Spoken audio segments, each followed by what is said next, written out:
ખેડામાંથી સમાચાર મળી આવ્યા છે। ખેડા જિલ્લાના કપડવંજ તાલુકામાં ખાણ ખનીજ વિભાગે ગેરકાયદેસર માટી ખનન સામે કડક કાર્યવાહી કરી હતી। રામ તલાવડી નિરમાલ વિસ્તારમાંથી માટી ખનન કરી નિરમાલીમાં નવીન કોમ્પ્લેક્સમાં પુરાણ કરવામાં આવી રહ્યું હતું। બાતમીના આધારે પણ ખાણ ખનીજ વિભાગે દરોડો પાડી એક જેસીબી ઝડપ્યું હતું, જેને કપડવંજ રૂરલ પોલીસ મથકે લઈ જવાયું હતું।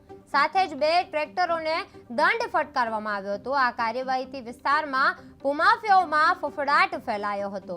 કપડવંજમાં ખાણ ખનીજ વિભાગનો સપાટો જોવા મળ્યો છે। રામ તલાવડી વિસ્તારમાં માટી ખનન ઝડપાયું છે। એક જેસીબી કબજે કરવામાં આવી છે। 2 ટ્રેક્ટરો દંડિત થયા છે।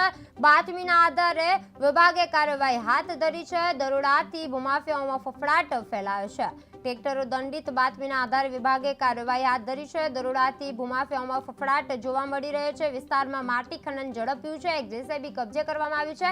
2 ટ્રેક્ટરો દંડિત કરવામાં આવ્યા છે।